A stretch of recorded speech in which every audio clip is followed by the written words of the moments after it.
ஆண்டவர் இயேசு கிறிஸ்துவில் அன்பு நிறைந்த சகோதரர்களே, சகோதரிகளே, தூய சவேரியாருடைய அன்பிலும் அரவணைப்பிலும் வாழ்ந்து வருகிற அன்பு நிறைந்த பிள்ளைகளே, உங்கள் அனைவருக்கும் இயேசுவின் இனிய நாமத்தில் அன்பு கலந்த வணக்கத்தையும் வாழ்த்துக்களையும் தெரிவித்துக் கொள்ளுகிறேன். ஆண்டின் பொதுக்காலம் 11வது ஞாயிற்றுக்கிழமை வழிபாட்டை சிறப்பித்து கொண்டாடுவதற்காக நாம் இங்கே கூடியிருக்கிறோம்.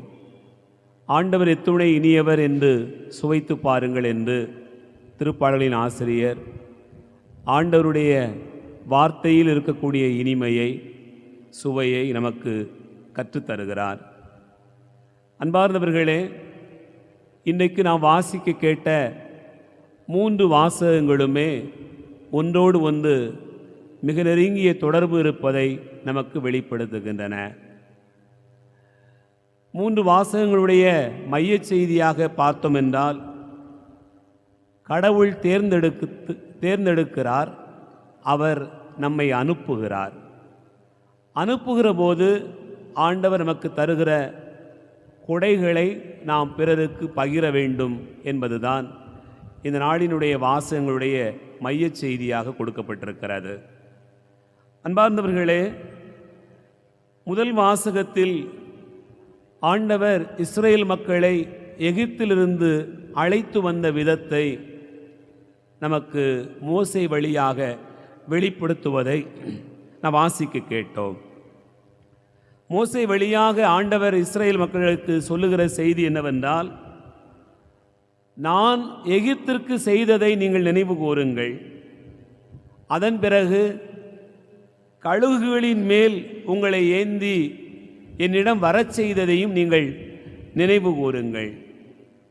நீங்கள் என்னுடைய தனி சொத்தாக இருக்கிறீர்கள், நீங்கள் எனக்கு அரச குருத்துவ குலமாகவும் தூய மக்களினமாகவும் இருக்கிறீர்கள் என்று ஆண்டவர் சொல்கிறார். இதன் வழியாக நாம் என்ன புரிந்து கொள்கிறோம் என்றால், ஆண்டவர் அவர்களை தனியாக தேர்ந்தெடுத்து கொண்டார். தேர்ந்தெடுத்த கடவுள் அவர்களை எப்படி வழிநடத்தினார், எவ்வளவு துன்பங்களுக்கு மத்தியிலும் எவ்வளவு பாதுகாப்பாக ஆண்டவர் வழிநடத்தி வந்தார் என்பதைத்தான் முதல் வாசகம் சொல்கிறது. அன்பார்ந்தவர்களே, 2வது வாசகத்தில் தூய பவுலடியார் நம் ஆண்டவர் இயேசு கிறிஸ்து வழியாக நமக்கு உண்டான மீட்பை, நம்மை தேர்ந்தெடுத்து கொண்ட விதத்தை நமக்கு எடுத்து கூறுகிறார். 2வது வாசகத்திலே தூய பவுல் சொல்வதை வாசிக்க கேட்டோம். நாம் இறைப்பற்றில்லாமல் இருந்த காலத்திலே ஆண்டவர் நம்மை எப்படி தேர்ந்தெடுத்தார், அவர் வழியாக நாம் எப்படி கடவுளுக்கு ஏற்புடையவராக மாறினோம், எப்படி ஒப்புரவாக்கப்பட்டோம் என்பதை 2வது வாசகம் நமக்கு சொல்கிறது. அதாவது, நாம் தகுதியற்றவர்களாக இருந்தோம், நாம் ஆண்டவரை விட்டு விலகி இருந்தோம், ஆனாலும் அவர் நம்மை தேர்ந்தெடுத்து கொண்டார் என்பதுதான் அதனுடைய மைய செய்தியாக நாம் பார்க்கிறோம். அன்பார்ந்தவர்களே, இந்த 2ஐயும் ஒருங்கிணைப்பு செய்வது போலதான் நற்செய்தி வாசகம் ஆண்டவர் இயேசு தன்னுடைய சீடர்களை தேர்ந்தெடுப்பதை நாம் வாசிக்க கேட்டோம். 12 பேரையும் பெயர் சொல்லி ஆண்டவர் தேர்ந்தெடுக்கிறார். அதனுடைய பொருளே என்னவென்று சொன்னால், வெவ்வேறு மனிதர்கள், வெவ்வேறு பின்னணிகளில் இருந்தவர்கள், வெவ்வேறு திறமைகளோடு கூடியவர்கள், இப்படி எல்லாரையும் ஒருங்கிணைப்பு செய்து ஆண்டவர் அழைக்கிறார். இந்த திருச்சபையிலே இருக்கக்கூடிய ஒவ்வொருவரும் தனித்துவமானவர்கள், வெவ்வேறு திறமை கொண்டவர்கள், வெவ்வேறு ஆற்றல் உடையவர்கள். நம்மையெல்லாம் ஆண்டவர் தேர்ந்தெடுத்து கொண்டார் என்பதுதான் அதனுடைய செய்தியாக நாம் நினைத்து பார்க்கிறோம். இப்படி தேர்ந்தெடுத்து கொண்ட கடவுள் எல்லாருக்கும் கொடுக்கக்கூடிய அதிகாரத்தை நமக்கும் இந்த நாளில் தருகிறார். சீடர்களுக்கு என்ன மாதிரியான பணிக்கான அனுப்புதலை அவர் சொன்னார் என்பதை நாம் வாசிக்க கேட்டோம். 4 காரியங்கள் நமக்கு சொல்லப்பட்டிருக்கிறது. 1, தீய ஆவிகளை ஓட்டுவதற்கான அதிகாரம். நோய் நொடிகளை குணமாக்குவதற்கான 2வது அதிகாரம். இறந்தோரை உயிர் பெற்றெழச் செய்வதற்கான வல்லமை, இது 3வது.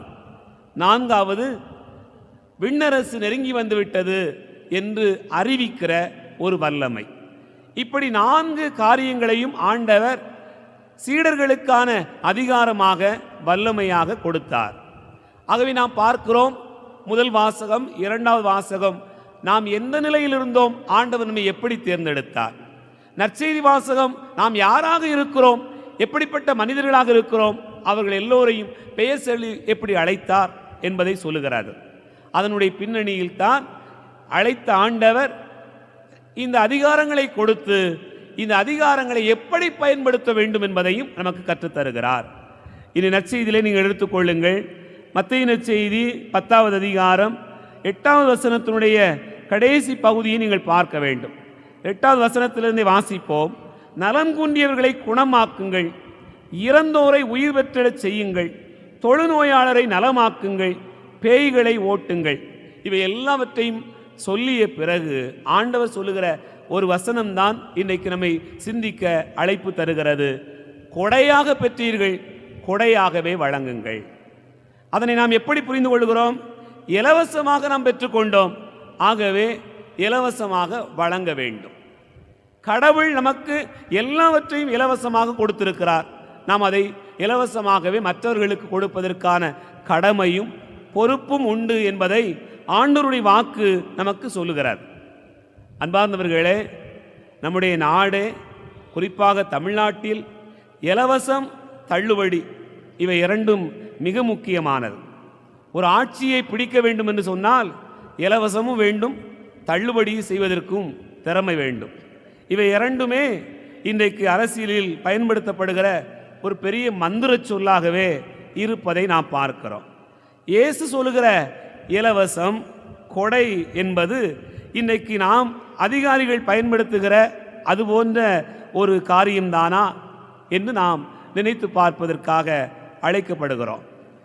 இன்றைக்கு நாம் வாழ்கிற இந்த சமூகத்தில் இலவசமாக, கொடையாக அல்லது சும்மா கிடைப்பதை எது கொடுத்தாலும் வாங்குவதற்காக கூட்டம் அலைமோதுவதையும் நாம் பார்த்து கொண்டுதான் இருக்கிறோம்.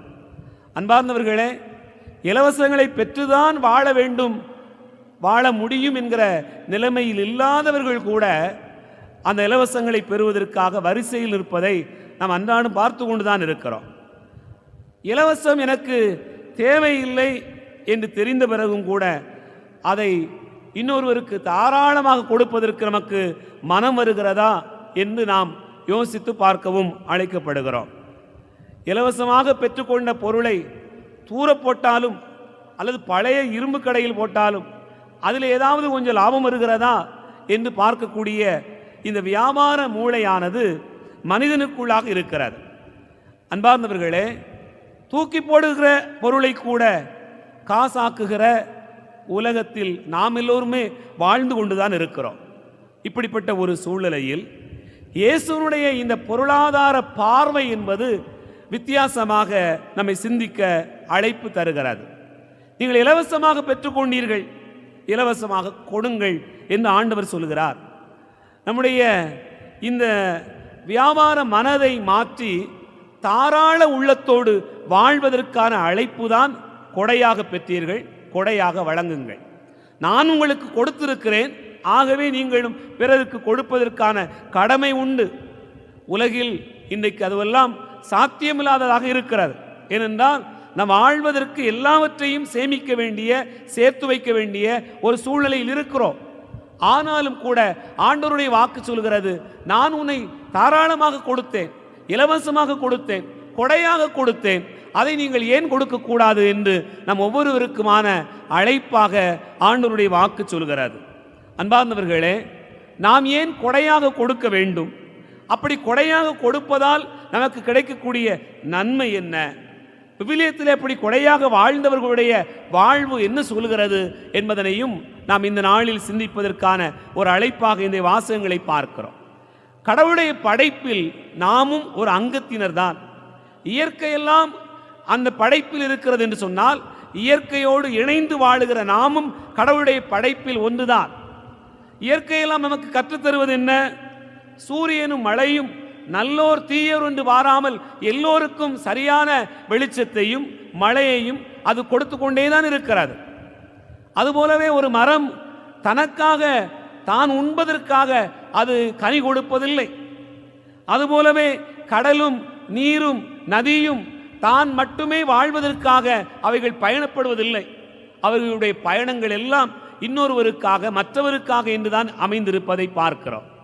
அப்படியானால் கடவுளுடைய படைப்பில் இயற்கை எல்லாம் மற்றவர்களுக்கு கொடுக்கிற போது நாம் எல்லோருமே அப்படி வாழ்வதற்கான அழைப்பை தான் வாசகங்கள் நமக்கு சொல்கிறது. அன்பார்ந்தவர்களே, கடவுளுடைய இந்த அழைப்பை உணர்ந்து வாழ்ந்தவர்கள் என்ன பெற்றுக்கொண்டார்கள்? விவிலியத்திலே பார்த்தோம் என்று சொன்னால், தாராளமாக கொடுத்தவர்களில் முதன்மையானவராக வருகிறவர் ஆபிரகாம். ஆபிரகாமுக்கு ஆண்டவர் கொடுத்தார், ஒரு மகனை கொடுத்தார். அந்த ஒரு மகனையும் பலியாக கொடுக்க கேட்டார். அப்படி பலியாக கேட்கிற போது ஆண்டவரிடத்தில் அவர் திருப்பி தாராளமாக கொடுப்பதற்கு முன் வந்தார். அப்படி முன்வந்த போதுதான் நாம் பார்க்கிறோம் ஆபிரகாமினுடைய சந்ததி பெருகியது. ஒருவேளை இந்த மகனே போதும், இவனை பலியிட மாட்டேன், எனக்கு கொடுத்தது போதும் என்று அவர் இருந்திருப்பார் என்று சொன்னால், அன்பார்ந்தவர்களே, தலைமுறை அதோடு நின்றிருக்கும். ஆனால் ஆண்டவருடைய அழைப்பை உணர்ந்ததினால் இங்கே ஆபிரகாமினுடைய சந்ததி ஊறிக்கொண்டே இருக்கக்கூடிய ஒரு கிணறு போல எடுக்க எடுக்க அவருடைய சந்ததி குறையாமல் வளர்ந்து கொண்டே இருப்பதை நாம் பார்க்கிறோம். அதுதான் கொடுப்பதில் கிடைக்கக்கூடிய ஆசீர்வாதம். இலவசமாக பெற்றுக்கொண்டதை ஆண்டவருக்கு திருப்பி கொடுப்பதில் கிடைக்கக்கூடிய ஆசீர்வாதமாக பார்க்கிறோம். அதுபோலவே விவிலியத்திலே பார்க்கிறோம், எலியாவுக்கு உணவளித்த சாரிபாத்தின் அந்த விதவை தாய் என்ன செய்கிறாள்? ஒரே ஒரு பருக்கை தான், கொஞ்சம் மாவு தான், அதை அப்படியே மற்றவர்களுக்கு கொடுக்க வேண்டும் என்று அழைப்பு கொடுக்கப்படுகிற போது அதை தாராளமாக கொடுக்க முன்வந்ததால் பஞ்சம் தீருகிற வரையிலும் அவருடைய வீட்டில் பானையில் மாவு குறையவில்லை, அதே போல கலயத்தில் எண்ணெய் குறையவில்லை என்பதனை விவிலியம் நமக்கு சொல்கிறார். கொடுக்கிறவர்கள் தாங்கள் இலவசமாக பெற்றுக்கொண்டோம் என்று நினைத்து கொண்டால் அப்படி கொடுக்கிற போது அது பெருகுகிறது, குறைவில்லாமல் இருக்கிறது என்பதனை நாம் விவிலியத்தின் வழியாக அறிகிறோம். அதுபோல இயேசு 5000 பேருக்கு உணவளிக்கக்கூடிய நிகழ்விலை பார்க்கிறோம். 5 அப்பங்களும் 2 மீன்களுமே ஒரு சிறுவனிடத்திலிருந்து பகிரப்படுகிறது. அன்பார்ந்தவர்களே, குறைவாகத்தான் பொருள் இருக்கிறது என்று தெரிந்தால் இந்த உலகம் என்ன செய்கிறது? அதிக விலைக்கு விற்பனை செய்வதற்கு வழி தேடுகிறது. உங்களுக்கு தெரியும், கேஸ் பற்றாக்குறை வருகிறது என்று தெரிந்தவுடனே பதுக்கி வைக்கக்கூடிய ஒரு நிலைமை வந்தது. எல்லாரும் பதுக்கி வைத்து அதிக விலைக்கு விற்பதற்கு என்ன வழி என்று தேடுகிறார்கள். ஆனால் ஆண்டவருடைய வாக்கு சொல்கிறது, பற்றாக்குறைதான் வரப்போகிறது, ஆனாலும் நீங்கள் கொடுக்க பழகினீர்கள் என்று சொன்னால் உங்களுடைய வாழ்க்கையில் பற்றாக்குறை என்பது இருக்க முடியாது.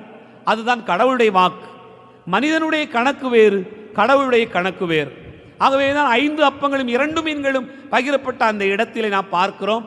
அந்த சிறுவன் கொடுத்ததனுடைய விளைவாக அங்கே 5000 பேருக்கு உணவு, 12 கூடைகள் மிஞ்சுகிறது. இதுதான் விவிலியம் நமக்கு கற்றுத்தருகிற பாடம். விவிலியத்தினுடைய பல பகுதிகளில் இதை ஆண்டவர் நமக்கு வெளிப்படுத்துகிறார். கடவுள் கொடுத்திருக்கக்கூடிய முதல் உணவு, மனிதனை பாலைவனத்திற்கு அழைத்து வந்து கொடுத்த முதல் உணவு மன்னா. அந்த மன்னாவை ஆண்டவர் வழங்குகிற போது கூட என்ன சொல்லி கொடுத்தார்? நீங்கள் இதை அந்தந்தைக்கு சேகரித்துக் கொள்ளுங்கள், நீங்கள் விற்கவோ அதை பதுக்கி வைக்கவோ கூடாது, நீங்கள் அந்தந்தைக்கு சேகரித்துக் கொள்ளுங்கள் என்று சொல்கிறார். அந்தந்தைக்கு சேகரிக்க அவர்களுக்கு புதிதாய் அன்னைக்கு உணவு கொடுக்கப்பட்டது. ஆனால் யாராவது ஒரு சிலர் என்ன செய்தார்கள்? கடவுளுடைய கட்டளைகளை மீறி சேகரிக்க ஆரம்பித்தார்கள். அந்த உணவு புழுவாய் மாறிப்போனது என்று விவிலியம் நமக்கு சொல்கிறார், கெட்டுப்போனது. அன்பார்ந்தவர்களே, கடவுளுடைய வாக்கு நமக்கு கற்றுத்தருகிற பாடம், நாம் கொடையாக கொடுக்க வேண்டும். ஏனென்றால் நாம் பெற்றுக்கொண்ட எல்லாமே அவர் கொடுத்தது தான். இந்த மனநிலை நமக்கு வேண்டும். பாருங்கள், இந்த உயிர், இந்த அறிவு, இந்த சொத்து, இந்த திறமை, இந்த பொருட்கள், இந்த வேலை வாய்ப்பு, இந்த குடும்பம், இந்த பிள்ளைகள், இந்த உழைப்பு, என் வாழ்க்கையில் நான் எதையெல்லாம் பெற்றுக்கொண்டேனோ அவையெல்லாம் கடவுள் கொடுத்தவை. கடவுள் எனக்கு உழைப்பதற்கு கைகளையும் கால்களையும் கொடுக்கவில்லை என்று சொன்னால் எப்படி என்னால் சேகரிக்க முடியும், சேர்த்து வைக்க முடியும்? கடவுள் எனக்கு அறிவையும் ஞானத்தையும் கொடுக்கவில்லை என்று சொன்னால் நான் எதை கொண்டு நான் இவ்வளவு பெரிய உயரத்துக்கு வந்திருக்க முடியும்? ஆகவே எல்லாம் கடவுள் கொடுத்தவை.